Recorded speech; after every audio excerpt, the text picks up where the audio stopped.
The body is round. His little legs aren't designed for distance. Ooh, prepare to be sick of me. Prepare right now to be sick of me.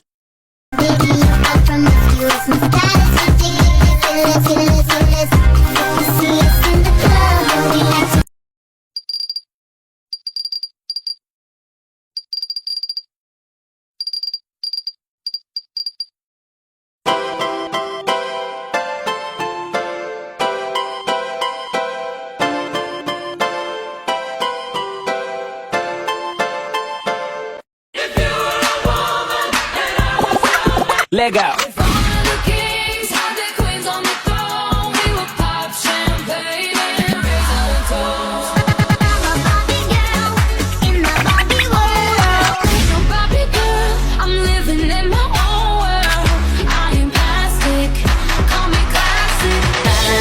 DJ Precise. It goes around the world just la la la la.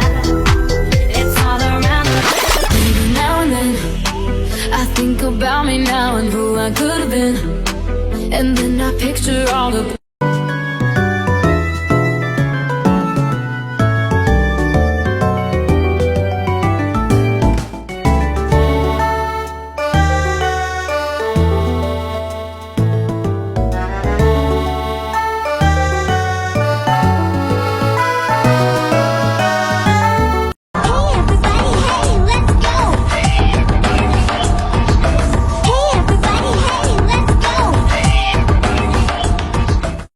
including me. That was, dare I say, a top-tier huzzah. Great job, Matt Shea. Drawing every monster on Cold Island. Day 2, man. Ho, ho, ho.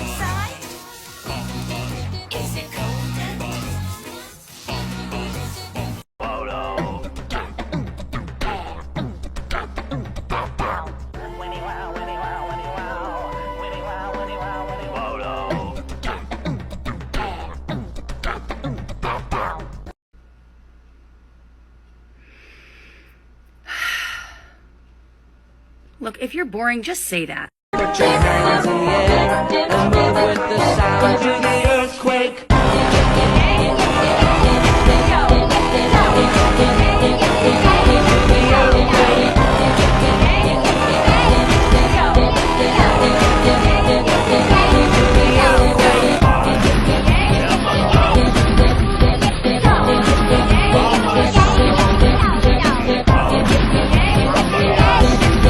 Gothic baby is my odd child, but this is the cake my son requested for his birth. Looks pretty good to me.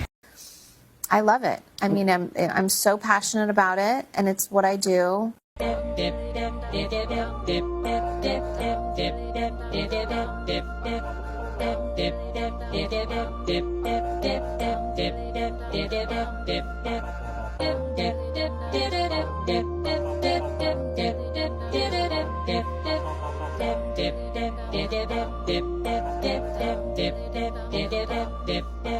Rare Tuskski.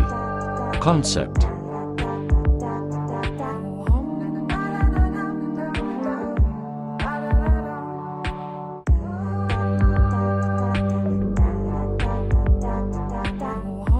What's happening? 100%. And what gave you the confidence? Delusion.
brought back some takeout. So, like, let's get down and pig out.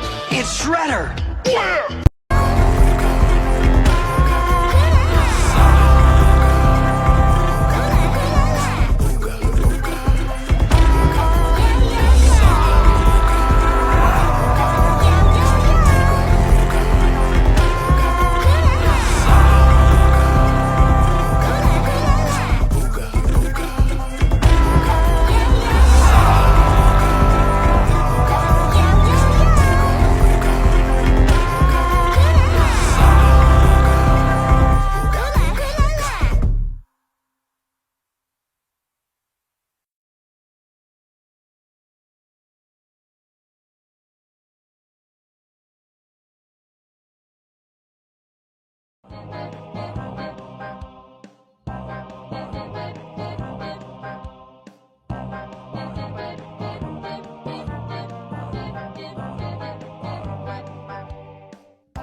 Just keep your feet on the ground and move your head all around. Put your hands in the air and move with the sound to the earthquake.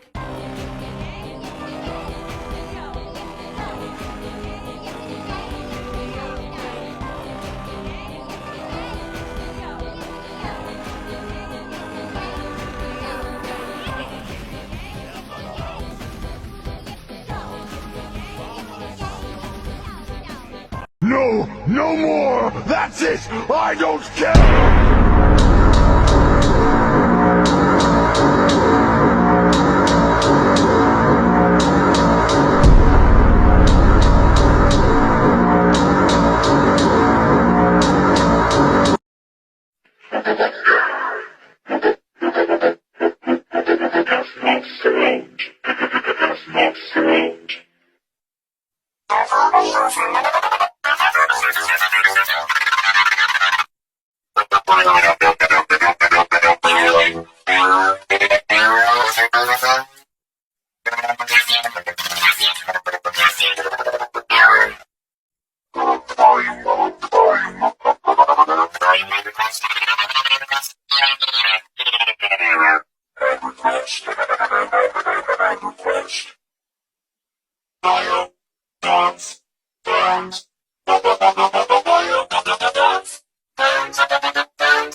shakala la da da, boom shakala.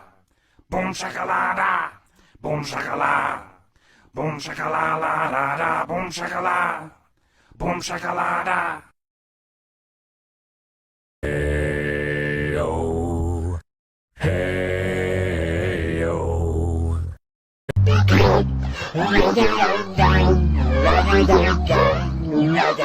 Hey-o. What if a new Wublin was added to Wublin Island?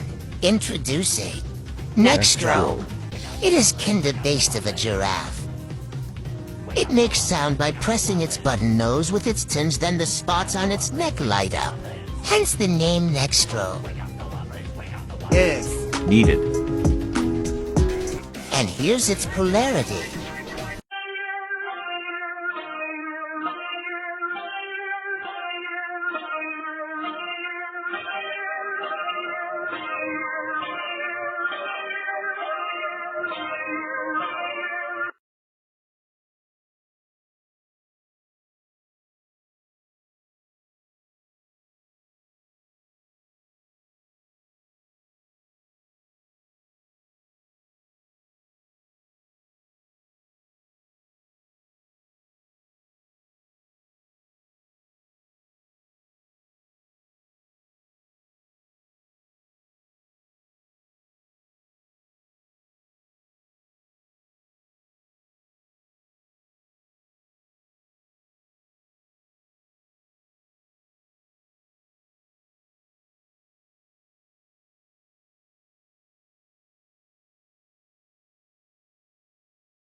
Hello, Hailer Helpers, it's me, Monster Hailer Tyson, coming to you with an extra special Quick Questions episode. Instead of answering questions sent in from the community, I will be occasionally doing a lore deep dive into a particular topic.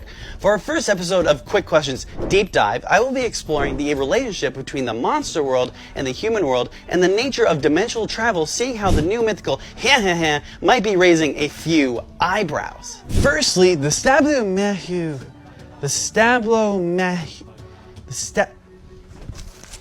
The Stablo-Mahuja. The Stablo-Mahuja. The Stablo-Mahuja.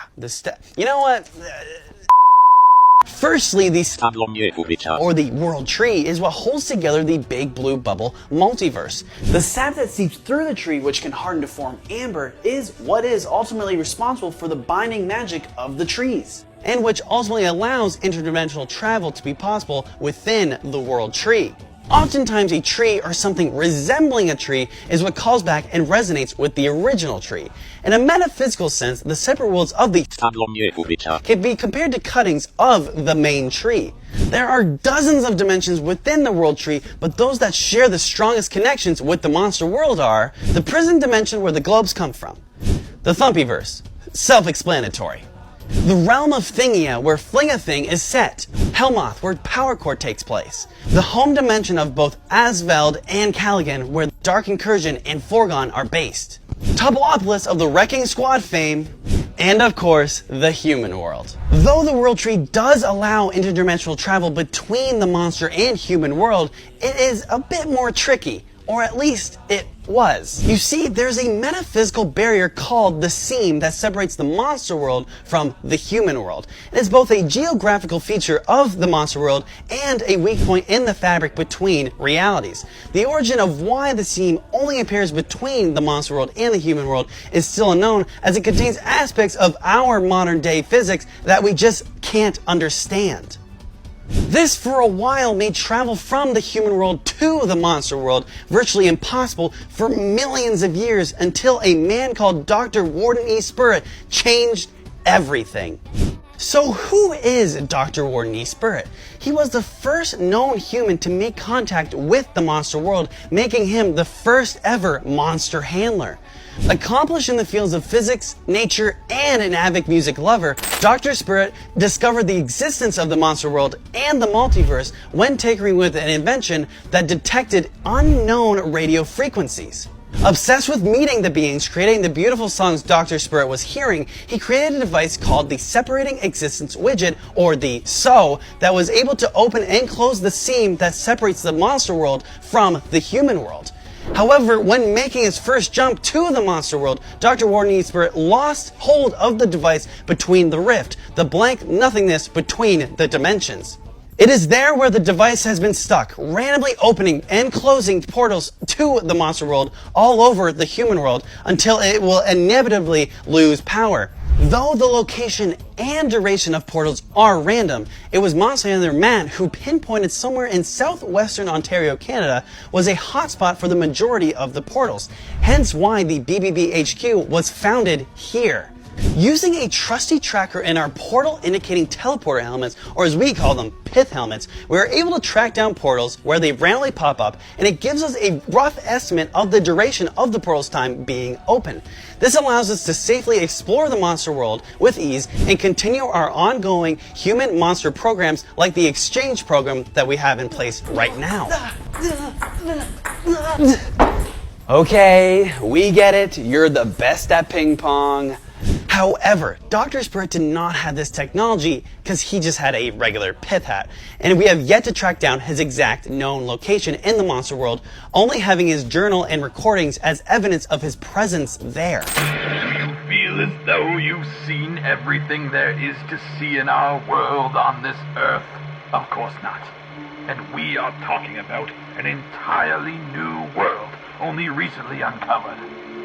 We can only imagine what's out there to discover. No possibility can be ruled out any longer.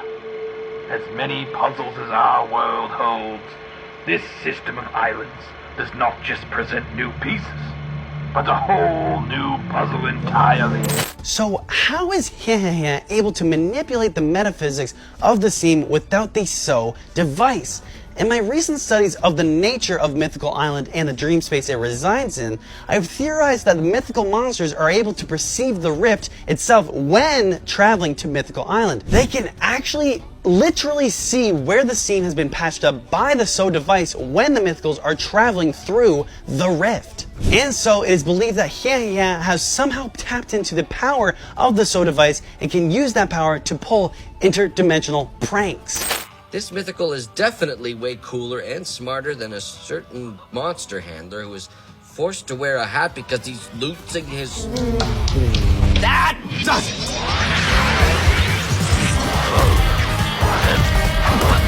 I must remind you that this device will eventually lose power as it's been on for over 100 years already. But there is no need to fear because I'm actually working on a new device that will make interdimensional travel even easier.